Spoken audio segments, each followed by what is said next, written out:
معاشی اور اندرونی چیلنجز کا سامنا بھی ہے، اور اس کے لیے ضروری یہ ہے کہ ملک میں اسٹیبلٹی لائی جائے اور جو بھی آپ کی سیاسی پولرائزیشن ہے اس کو کم کیا جائے. ملک میں آپ کا بہتر ماحول ہونا چاہیے سیکیورٹی کے حوالے سے بھی، ہر طرح سے، تو پھر آپ کا جو ملک ہے ان اندرونی جو چیلنجز ہے اس سے نکل سکے گا. اب چائنا کو اگر آپ سمجھیں تو یہ ایک ایسا ملک ہے جو کسی بھی ملک کے انٹرنل افیئرز میں، اندرونی معاملات میں مداخلت عام طور پر نہیں کرتا، لیکن ہمارے ملک کے جو حالات ہیں انہوں نے چائنا جیسے ملک کو بھی اس پوائنٹ پر لا کھڑا کیا ہے کہ انہیں بھی صاف طور پر یہ کہنا پڑ رہا ہے کہ اپنا ہاؤس ان آرڈر کریں. اگر آپ ہم سے مدد چاہتے ہیں، انویسٹمنٹ چاہتے ہیں، تو پہلے اپنے ملک کی معاملات ٹھیک کریں. اور یہی وہ بات ہے جو میں یا میرے جیسے اور بہت سارے صحافی کہہ رہے ہیں کہ آپ جتنے مرضی ملکوں کے دورے کر لیں، آپ کو ملنا کچھ نہیں ہے اگر آپ کو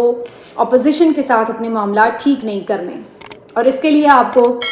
سیدھی سی بات ہے اڈیالہ جیل کے قیدی سے ہی بات کرنی پڑے گی، کیونکہ جب تک وہاں سے آپ معاملات نارملائز نہیں کریں گے ملک میں اسٹیبلٹی نہیں آئے گی. تو یہ ایک بہت امپورٹنٹ بات ہے، یہی وہ بات ہے، سیریسنس ہے جس کا اب بہت حد تک سسٹم کے اندر موجود لوگوں کو بھی اندازہ ہونا شروع ہو چکا ہے. اور اسی لیے آپ آئندہ کچھ عرصے میں چیزیں بدلتے ہوئے بھی دیکھیں گے، جس کے کچھ اشارے ملنا شروع ہو گئے ہیں، جس کا ذکر میں پچھلے 2-3 ویلاگز میں کر بھی چکی ہوں. اب آ جاتے ہیں جس معاملے کی طرف کہ پاکستان تحریک انصاف نے جو آج ملک گیر احتجاج کی کال دی ہوئی تھی، اس میں ہمیشہ کی طرح روٹین کا یہ ایک چیپٹر تھا. وہ اس وجہ سے کہ جیسے ان کی طرف سے احتجاج کی کال دی گئی ویسے ہی پنجاب حکومت کی طرف سے پورے صوبے میں دفعہ 144 نافذ کر دی گئی، اور ویسے ہی ہمیشہ کی طرح کریک ڈاؤن بھی شروع کر دیا گیا، کارکنوں کے اور لیڈرز کے گھروں پر چھاپے واپے، گرفتاریاں اور اس ٹائپ کی چیزیں. وہی جو ایک ریاستی ٹیرر پھیلانے کا طریقہ ہے وہی انہوں نے دوبارہ سے استعمال کیا. اب بڑی دلچسپ بات یہ ہے کہ جب آپ کو پتہ ہے کہ بڑی تعداد میں ویسے ہی بہت کوئی پاورفل قسم کا احتجاج تو ابھی تک پی ٹی آئی نہیں کر پائی ہے، تو آپ کو ضرورت کیا ہے کہ آپ بار بار یہ امپوز کر دیتے ہیں دفعہ 144. اس سے تو یہ انہیں کہنے کا موقع مل جاتا ہے کہ دیکھیں جی جب بھی ہم احتجاج کرنے لگتے ہیں پولیس گھروں پہ چھاپے مارتی ہے، یہ کرتی ہے، وہ کرتی ہے اور اس طرح سے کرتی ہے انہیں، اور آپ یہ ایک موقع دے دیتے ہیں کہنے کا. اور اگر آپ اتنے ہی کمفرٹیبل ہیں اور آپ کو لگتا ہے کہ وہ نہیں احتجاج کرتے یا ان کے لوگ نہیں اب باہر نکل رہے ہیں، تو آپ کو ضرورت کیا ہے؟ تو بیسکلی آج بھی میں نے یہ بات کی تھی کہ جو 144 دفعہ نافذ کی گئی ہے اس میں ریزن بتایا جاتا ہے کہ جی دہشت گردی کے خطرات ہیں پورے صوبے میں، یعنی پورے کے پورے صوبے میں ہی دہشت گردی کے خطرات ہیں. ٹھیک ہے جی، پورا صوبہ ہی دہشت گردی کی لپیٹ میں ہے جی، اس وجہ سے جو ہے کوئی دفعہ 144 نافذ کی جا رہی ہے. سب کو پتہ ہے کہ یہ صرف ایک بہانہ ہے اور احتجاج روکنے کا طریقہ ہے، کیونکہ یہ حکومت اس بات سے خائف ہے کہ اگر ایک دفعہ احتجاجوں کی اجازت دے دی، لوگوں کو سڑکوں پر آنے کا موقع مل گیا، تو پھر شاید تحریک سنبھالی نہ جائے. تو اس لیے یہ چاہتے ہیں کہ اس کو سٹارٹ ہی نہ ہونے دیا جائے. جیسے ہی کال آئے 4 لوگ بھی اکٹھے ہوں، ان کو اس طرح سے ڈرایا دھمکایا جائے کہ لوگ باہر نہ نکلیں، ہر کوئی اپنی کھال بچاتا پھر رہا ہو. اور میں اسی لیے یہ کہتی ہوں کہ بالکل یہ بات درست ہے کہ پورا صوبہ دہشت گردی کی لپیٹ میں ہے، اور یہ صوبہ ریاستی دہشت گردی کی لپیٹ میں ہے. یہ صوبہ ایک پولیس اسٹیٹ بن چکا ہے. اس صوبے کی جو نام نہاد چیف منسٹر ہیں، جو کہ ایک منتخب چیف منسٹر بھی نہیں ہیں، ان کی طرف سے جس طرح سے رتھلیس ایکشن کیے جاتے ہیں مخالفین کے اوپر اور ان کے ووٹر سپورٹر کے اوپر، یہ کلیئر ہے کہ یہ جو صوبہ ہے اس وقت یہ بالکل آمریت اور فسطائیت کی ایک بدترین مثال بنا ہوا ہے، جہاں پر خواتین کو مہینوں سے بلکہ سال سے اوپر ہو چلا ہے جیلوں میں رکھا گیا ہے، اور ان کے ٹرائلز کے حوالے سے کوئی معاملات میں پیش رفت نہیں ہے، کوئی ان کے پاس ثبوت نہیں ہے، کوئی ان کے پاس ریکارڈ نہیں ہے. 4 مرتبہ ڈاکٹر یاسمین راشد کی جو پیشیں آئے ہیں وہ صرف ملتوی ہو رہی ہیں، وہاں پہ پولیس کوئی ریکارڈ پیش نہیں کرتی ہر دفعہ. وجہ صرف یہ ہے کہ جس دن ریکارڈ پیش کیا گیا اس دن ہی ضمانت ہو جائے گی، کیونکہ اس میں سے کچھ نکلتا نہیں ہے. تو اسی طرح سے صنم جاوید ہوں، عالیہ حمزہ ہوں، اب ان کو گجرانوالہ پولیس کے ہتھے چڑھا دیا ہے کہ بھائی آپ ان کو خوب خوار کریں تاکہ یہ خواتین کو توڑا جا سکے. وہ الگ بات ہے کہ ان کی عزم و ہمت کیا ہے، لیکن اس کا مطلب یہ نہیں ہے کہ آپ کو یہ کھلا لائسنس مل گیا ہے کہ آپ اس طریقے سے ظلم کریں، زیادتی کریں اور اس طریقے سے فسطائیت کی مثال قائم کریں. تو یہ بنیادی طور پر آپ کو نظر آتی ہے واضح ریاستی دہشت گردی. اور میں آپ کو یہ بتا دوں کہ یہ وہی مریم نواز صاحبہ ہیں کہ جو اپنے حوالے سے ذرا سی آنچ بھی آپ کو آتی ہے، ذرا سا کوئی آپ کو ہیٹ ملتی تھی تو آپ کی چیخیں نکلتی ہیں، آپ کے رونے ہی نہیں ختم ہوتے. اور آج آپ اگر وزیر اعلیٰ بن بیٹھی ہیں جس بھی اپنی مہارت کی وجہ سے، تو اس کے بعد آپ خواتین کے ساتھ کیا کر رہی ہیں؟ اور یہ آپ نے اپنے کریئر پر بدنما داغ لگائے ہیں جو کہ شاید ہی کبھی دھل سکیں۔ بہرحال یہ پی ٹی آئی کا احتجاج جو تھا اس پہ مختلف شہروں میں ہوا، پشاور میں، لیا میں، کہیں پہ چھوٹی، کہیں پر نسبتاً بڑی ریلی نکلی، اور جو لیڈرز عام طور پر نکلتے ہیں وہی دوبارہ بھی نکلے، لیکن وہی بات کہ ایسا مؤثر احتجاج نہیں ہے کہ جس کی وجہ سے ہم یہ کہیں کہ جناب بالکل ایک امپیکٹ پڑ گیا ہے اور اب تو بس حکومت پریشان ہو گئی ہے وغیرہ وغیرہ۔ تو یہ جو ہمیں ایک معاملہ ہے ابھی تک بھی وہ نظر نہیں آتا۔ اس حوالے سے عمران خان صاحب سے بھی آج جیل میں بات ہوئی تو انہوں نے کہا کہ جی لوگوں نے، صحافی نے سوال کیا کہ اب لوگ شاید خوفزدہ ہو گئے ہیں اور وہ اس طرح سے احتجاج کے لیے نہیں نکلتے، تو اس پر خان صاحب نے کہا کہ لوگ خوفزدہ نہیں ہیں، یہ خوفزدہ ہیں لوگوں کے نکلنے سے، اور آپ دیکھیے گا کہ جس دن میں احتجاج کی کال دوں گا لوگ یہ سارے خوف توڑ کے باہر نکلیں گے، اور کس بڑی تعداد میں، 8 فروری سے بھی زیادہ بڑی تعداد میں لوگ باہر نکلیں گے۔ تو یہ خان صاحب کا ماننا ہے۔ البتہ خان صاحب نے آج ایک اور بڑی امپورٹنٹ بات کی جس سے پہلے وہ کبھی نہیں کرتے، عام طور پر وہ اپنی کسی بھی پرابلم کا ذکر بھی نہیں کرتے اپنے وکلاء کے ساتھ، لیکن آج انہوں نے یہ ضرور کہا ہے کہ پنکھا ان کا بند رہتا ہے اور جس کی وجہ سے جو ان کا چھوٹا سا کمرہ ہے وہ بالکل ایک اوون کی طرح محسوس ہوتا ہے، اتنی شدید اس میں گرمی ہوتی ہے جیسے تندور ہوتا ہے، اتنی ہیٹ ہوتی ہے۔ اور آپ سب ظاہر ہے جو پاکستان میں موجود ہیں، جو دیکھ رہے ہیں، جو فیل کر رہے ہیں موسم کو، انہیں پتہ ہے کہ کس قدر شدید گرمی کی لپیٹ میں ہے پاکستان اس وقت۔ پچھلے 2 مہینے سے شدید ترین قسم کی ہیٹ ویو ہے، اور آپ یقین مانیے کہ اس قدر شدید گرمی ہے کہ مطلب اے سی اور کولر کے باوجود بھی آپ کی بس ہو جاتی ہے، اور یہاں پر آپ اندازہ لگائیں کہ ایک اتنے چھوٹے سے سیل میں جہاں پہ ہوا کا کوئی گزر نہیں ہے، وہاں پر بھی اگر پنکھا بھی دستیاب نہ ہو، وہ بھی بند ہو جائے تو کیا صورتحال ہوتی ہوگی۔ تو یہ بہت ہی تکلیف دہ بات ہے، اور میں اس پر وہ ضرور یاد کر رہی تھی کہ بہت سے اینکرز نے اپنے کپڑے پھاڑ لیے تھے اس بات کے اوپر کہ عمران خان نے امریکہ میں جا کے یہ بات کر دی کہ جی میں واپس جا کر نواز شریف کا اے سی اتروا دوں گا، اور پی ایم ایل این نے بھی اس بات کو بہت رویا پیٹا، اور آج تک اس کے تانے مارتے یہ لوگ تھکتے نہیں ہیں کہ جی نواز شریف کے ساتھ بڑا ظلم ہو گیا کہ عمران خان نے یہ بات بھی کیوں کر دی، اے سی اتروایا نہیں تھا، بات بھی کیوں کی کہ اے سی اتروا دوں گا۔ اور اس کے اوپر آج تک وہ عمران خان کو تانے مارتے ہیں، اور ان کے لائک مائنڈیڈ صحافی بھی۔ لیکن آج ان لائک مائنڈیڈ صحافیوں کے منہ سے ایک لفظ اس بات پہ نہیں نکلتا کہ عمران خان کے کمرے میں اے سی کیوں نہیں ہے، نواز شریف کے کمرے میں اے سی تھا، عمران خان کے کمرے میں اے سی کیوں نہیں ہے۔ اس بات پہ آپ بہت ماتم کرتے تھے کہ نواز شریف کا اے سی اتروانے کی بات بھی کیوں کی، اتنا ظالم، اتنا کم ظرف عمران خان، یہ وہ۔ آج آپ کو کوئی کم ظرف نظر نہیں آ رہا کہ کیوں عمران خان کو سابق وزیر اعظم ہوتے ہوئے بھی A کلاس کی فیسلٹی موجود نہیں ہے، جبکہ ساری دنیا جانتی ہے کہ ان کے اوپر جو کیسز ہیں ان کی بھی کیا قانونی حیثیت ہے، اور سب کو پتا ہے کہ یہ کیسز جو ہیں، اور آج اس وقت جس کیس میں وہ گرفتار ہے وہ عدت کیس ہے، جس کے اوپر آپ کے اپنے رہنما ٹی وی شوز میں بات نہیں کرنا چاہتے، انہیں پتا ہے کہ کتنے گھٹیا کیس ہیں، اور اس کے اوپر آپ لوگ جو ہیں ان کو جیل میں رکھ کے بیٹھے ہیں، اور اوپر سے اس طرح کی جیل میں رکھ کے بیٹھے ہیں، اور پھر بھی آپ لوگوں کو شرم نہیں آتی، آپ آ کے باہر یہ باتیں کرتے ہیں کہ جی یہ تو بڑی شاندار جیل ہے، یہ VIP جیل ہے،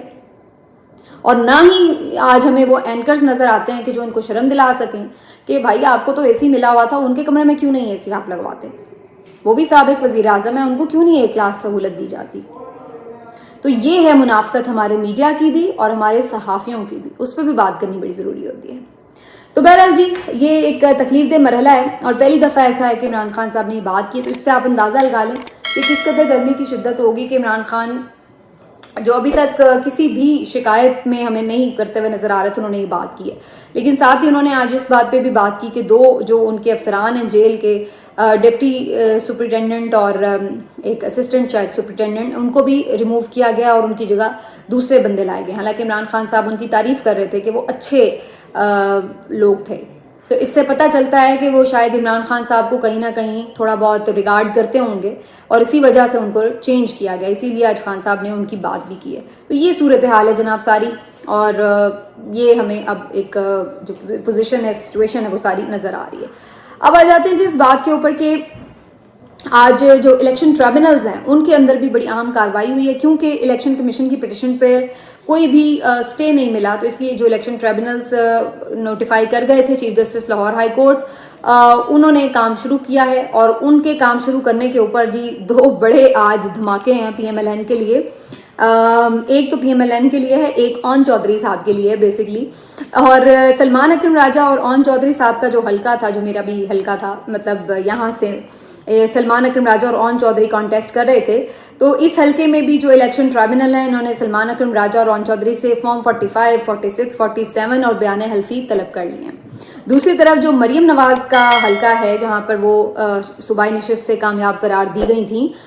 ان کے مد مقابل تھے مہر شرافت، تو یہاں پر بھی فارم 45 الیکشن ٹرائبونلز نے طلب کر لیے ہیں۔ تو اب یہ وہ دکھتی رگیں ہیں فارم 45 والی، کہ جو جب بھی الیکشن ٹرائبونل اپنے صحیح معنوں میں کام کرے گا، ان کو طلب کرے گا، تو بھانڈا تو کھلے گا، پتہ تو چلے گا کہ آپ لوگوں نے کیا چکر چلائے ہیں۔ تو اسی بات پہ ان کو پھر موت پڑتی ہے، پھر ہم دیکھتے ہیں آرڈیننس آتے ہیں، پھر ہم دیکھتے ہیں کہ جناب کردار کشی ہوتی ہے ان جج صاحبان کی جو الیکشن ٹرائبونل چلا رہے ہیں۔ تو یہ ہمیں پھر ایک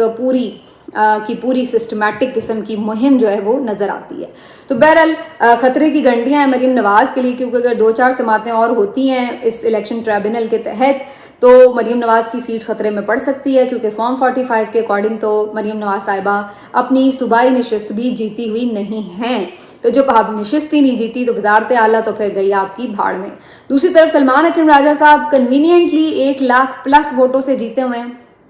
اور جیسے میں نے آپ کو بتایا یہ میرا حلقہ تھا، مجھے پتا ہے میں ووٹ ڈالنے گئی تھی کہ وہاں پر کوئی نام نشان نہیں تھا اون چودھری کے کیمپس کے اوپر، کوے سائیں کر رہے تھے، اور وہاں پر جو سلمان اکرم راجہ صاحب کا حلقہ تھا وہاں پر کیا جوش و خروش تھا، اور جس طرح کے معاملات تھے، تو بالکل کوئی ایسا ہے ہی نہیں تھا معاملہ کہ لوگ سلمان اکرم راجہ کے نسبت اون چودھری کو ووٹ دیا ہوتا، لوگوں کو ان کا نام بھی نہیں پتا ہوگا کہ یہاں پہ اون چودھری کھڑا ہوا ہے۔ تو یہ صورتحال تھی، اور آپ اندازہ لگائیں کہ اون چودھری جیسے شخص کو جتوا دیا گیا سلمان اکرم راجہ کے اگینسٹ۔ تو بہرحال یہاں پہ بھی انشاءاللہ اگر انصاف ہوتا ہے تو یہ سیٹ جو ہے اون چودھری صاحب کے بجائے سلمان اکرم راجہ صاحب کو ملنے کے قوی امکان ہے، لیکن اس سے پہلے دیکھنا ہوگا کہ جج کو بدلنے کا جو انہوں نے آرڈیننس رکھا ہوا ہے، جو ریٹائرڈ جج لگانا چاہتے ہیں، اس سازش میں اگر یہ کامیاب ہوتے ہیں تو پھر صورتحال الگ ہے، لیکن اگر وہ سازش نہیں کامیاب ہوتی حکومت کی تو اس صورت میں یہ سیٹیں پی ٹی آئی کو واپس مل جائیں گی۔ سوات میں بہت افسوسناک واقعہ ہوا جی، یہاں پر توہین مذہب کے الزام پر ایک سیالکوٹی شہری کو جس طرح سے ہجوم نے تشدد کا نشانہ بنایا، یہ بہت تکلیف دہ مناظر ہیں۔ خبریں یہی آ رہی ہیں کہ سیالکوٹ سے شہری جو ہے وہ اپنی فیملی کے ساتھ گیا ہوا تھا سوات میں بھی ویکیشنز کے لیے، اور وہاں پر توہین مذہب کا الزام لگا تو ان کو پولیس نے پکڑ کر تھانے میں بند کر دیا، لیکن پھر اس کے بعد جو آس پڑوس کے لوگ تھے ان کو جب اس بارے میں پتہ چلا تو انہوں نے تھانے پہ دھاوا بول دیا، اور وہاں سے حوالات سے نکال کر اس بندے کو مارا پیٹا، تشدد کیا، اور پھر اس کے بعد اس کو آگ لگا دی۔ یہ انتہائی خوفناک رجحان ہے جو بار بار ہمیں دیکھنے کو مل رہا ہے۔ اصل حقیقت کیا ہے، کیا واقعی توہین مذہب ہوئی یا نہیں ہوئی، یہ چیز تو عدالت نے ڈیسائیڈ کرنی ہے، یہ ریاست نے ڈیسائیڈ کرنی ہے۔ آپ اپنے طور پر تو نہیں کسی کو بھی اس طریقے سے قانون ہاتھ میں لے کر سزا دے سکتے، اور وہ بھی اتنی سخت، اتنی انسانیت سوز قسم کی طریقے سے اس کو مارنا، تو یہ بہت ہی تکلیف دہ مناظر ہیں۔ میں یہ سمجھتی ہوں کہ اس پر صوبائی حکومت کو شدید ایکشن لینا چاہیے تھا۔ افسوس کی بات ہے علی امین گنڈا پور صاحب اس طرح سے توقعات پر پورا نہیں اتر رہے۔ صوبائی حکومت کا معاملہ ہے امن و امان کا، پولیس جو ہے وہ صوبائی حکومت کے انڈر آتی ہے، تو آپ ہر چیز کی ذمہ داری وفاق پر نہیں ڈال سکتے۔ یہ آپ کا کام تھا علی امین گنڈا پور صاحب کہ آپ اس چیز کو انشور کریں کہ یہ کس طرح واقعہ پیش آیا ہے۔ اب سننے میں آیا ہے کہ انہوں نے نوٹس لیا ہے وغیرہ وغیرہ، لیکن بہرحال بات وہیں آ جاتی ہے کہ یہ واقعہ ہونا ہی نہیں چاہیے تھا۔ اس طرح پولیس اتنی کمزور کیسے ثابت ہوئی کہ آپ کے پاس سے بندہ نکال کر ہجوم اس کو مار ڈالے؟ تو یہ ایک بہت تکلیف دہ واقعہ تھا جو سوات میں پیش آیا، اور میرا خیال ہے کہ یہ اب ہم ہر مہینے یا 2 مہینے بعد اس قسم کا ایک واقعہ دیکھتے ہیں کہ جہاں پر کوئی نہ کوئی آپ اقلیتی برادری سے یا کسی بھی جس کے اوپر بھی آپ کو کوئی تکلیف ہوتی ہے اس کے اوپر کوئی بھی جھوٹا سچا الزام لگا کر اس کو اس طریقے سے تشدد کا نشانہ بنایا جاتا ہے۔ تو یہ پاکستان کے لیے بھی بہت ہی ایک پریشان کن صورتحال ہے، جس سے آپ کے ملک کا کیا امیج جا رہا ہے کہ وہاں پر اقلیتیں محفوظ نہیں ہے کیا؟ نہ تو ہمارے ملک کا آئین اور نہ ہی ہمارا دین اسلام اس بات کی ہمیں اجازت دیتا ہے کہ ہم اس طریقے سے قانون ہاتھ میں لیں اور اقلیتوں کے لیے زندگی اجیرن کر دیں۔ اگر کوئی اس پہ توہین مذہب کرتا ہے، اس میں کوئی شک کی بات نہیں ہے کہ ہمارے آئین کے مطابق اس کی بالکل قابل گرفت سزا ہے، لیکن یہ چیز عدالت نہیں بہرحال طے کرنی ہے، یہ آپ خود اپنے ہاتھ میں لے کر اپنے طور پر نہیں طے کریں گے۔ یہ ایک بڑا واضح معاملہ ہے، اس کے اوپر میرا خیال ہے اویئرنیس بھی دی جانی چاہیے۔ بہرحال جی یہ ساری جو ہے آج کی اپڈیٹس ہیں، کچھ اہم مقدمات لگ گئے ہیں جی سماعت کے لیے۔